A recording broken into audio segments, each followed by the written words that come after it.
السلام علیکم ورحمۃ اللہ وبرکاتہ۔ وعلیکم السلام ورحمۃ اللہ وبرکاتہ۔ آج ہم پھر حاضر ہیں جناب حضرت مولانا اظہار الحق صاحب قاسمی، استاد حدیث، مدرسہ عالیہ، شاہی مسجد، فتح پوری، دہلی۔ حضرت بعافیت ہیں؟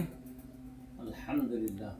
حضرت ایک سوال تھا کہ اگر کسی مرد نے تنہائی میں اپنی بیوی کو طلاق دی اور بیوی نے بھی نہیں سنا اور نہ ہی کوئی وہاں گواہ موجود ہے جو سن سکے، تو کیا عورت پر طلاق واقع ہو جائے گی؟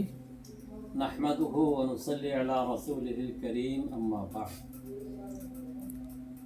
دیکھو، طلاق کا مسئلہ بہت ہی نازک ہوتا ہے۔ ایک حدیث میں آتا ہے، ثلاثن جدہن جد وہزلہن جد۔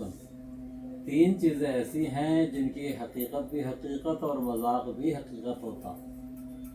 مذاق میں بھی اگر کوئی دے رہا ہے طلاق ہو جائے گی۔ یہاں وہ شخص چونکہ مقر ہے، اقرار کرنے والا ہے کہ میں نے طلاق دی ہے، لیکن کسی نے سنا نہیں۔ طلاق دینے والا جب اقرار کر رہا ہے تو طلاق واقع ہو جائے گی۔ طلاق واقع ہو جائے گی کیونکہ وہ اقرار کر رہا ہے، اگرچہ سننے والا کوئی نہیں ہے۔ جہاں پر شوہر منکر ہو، وہ کہے میں نے طلاق نہیں دی، وہاں ضرورت ہوتی ہے گواہی کی۔ وہاں پر گواہ ہونا چاہیے، جب تک گواہ نہیں ہے تو طلاق نہیں ہوگی۔ یہاں پہ چونکہ وہ اقرار کر رہا ہے کہ میں تنہائی میں دی ہے۔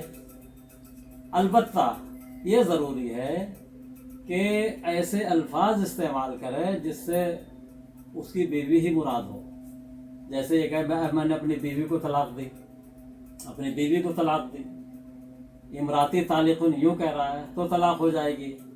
اور اگر خالی طلاق طلاق کہہ رہا ہے اور مراد اس کی اپنی بیوی نہیں ہے، وہ کہے میری مراد یہ نہیں ہے، اپنی بیوی کو میں نے مراد نہیں لیا، تو کسی غیر کو طلاق دینے سے طلاق واقع نہیں ہوتی۔ تو یہاں اسے پوچھا جائے گا جب آپ نے الفاظ کہے تو کیا کہے۔ اگر ایسے الفاظ ہیں کہ اس کی بیوی مراد ہے تو طلاق ہو جائے گی، اور ایسے الفاظ ہیں جس میں کوئی اور بھی مراد ہو سکتا ہے، جیسے یہ کہے عورت کو طلاق، عورت کو طلاق، اپنی عورت کو نہیں کہہ رہا، تو پھر طلاق واقع نہیں ہوگی۔ ایک آدمی اگر نیند میں ہے اور سویا ہوا ہے، اس کی بیوی نے اس کو جگایا، اور جاگنے کے بعد میں اس نے رات کا جاگا ہوا تھا، نیند بڑی خطرناک تھی اس کو، بیوی نے اس کو زبردستی جگایا نیند سے، اور اس نے غصے میں صرف اتنا کہا طلاق طلاق طلاق، بیوی کا نہ نام لیا ہے، اور اس کا حلفیہ بیان بھی یہ ہے کہ میں نے اپنی بیوی کو طلاق نہیں دی بلکہ صرف طلاق طلاق طلاق کے الفاظ کہا ہے، تو ظاہر سی بات ہے بیوی تو وہاں موجود تھی، اب کسی دوسرے کی بیوی تو نہیں تھی وہاں، تو کیا یہ بھی طلاق کے معنی میں ہی یہ مراد کے ہوگا؟ معنی میں اس لیے ہے کہ اس کی بیوی سامنے ہے، اس نے جگایا، اسے غصہ آیا، غصہ آنے پر اس نے طلاق طلاق کہا، تو ظاہر ہے اور قرینہ یہ بتا رہا ہے کہ اس کی بیوی ہی مراد ہے، اس لیے یہاں پر طلاق واقع ہو جائے گی۔ اچھا حضرت، دوسرا سوال ہمارا یہ ہے، عدت کے دوران عورت کے لیے شرعی کیا کیا پابندیاں ہیں، اور کیا معتدہ بناؤ سنگار کر سکتی ہے یا نہیں؟ معتدہ جو ہے کئی طرح کی ہوتی ہے۔ ایک وہ معتدہ ہے جو طلاق رجعی کی عدت گزار رہی ہے، اس کے لیے زیادہ پابندیاں نہیں ہیں، گھر میں رہے گی لیکن بناؤ سنگار کر سکتی ہے۔ اور اگر مطلقہ بائنہ ہے، جس کو طلاق بائنہ ہوئی، یا مطلقہ مغلظہ ہے، یا عدت وفات ہے، ان تمام صورتوں میں اس کے لیے بناؤ سنگار کرنا، سرما لگانا، مہندی لگانا، خوبصورت اچھے کپڑے پہننا، ان تمام چیزوں کی پابندی ہے، اور اس کو یہ نہیں کرنا چاہیے، اس سے بچنا چاہیے۔ تو عدت وفات اگر ہے اس میں بھی یہی حکم ہے۔ البتہ ایک مسئلے میں اختلاف ہے، تھوڑا سا فرق ہے، اختلاف نہیں فرق ہے جی۔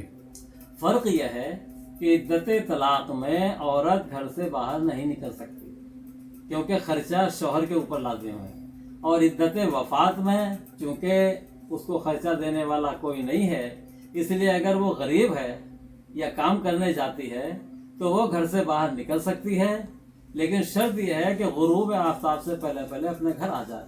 رات جو ہے اپنے گھر میں گزارنا ضروری ہے۔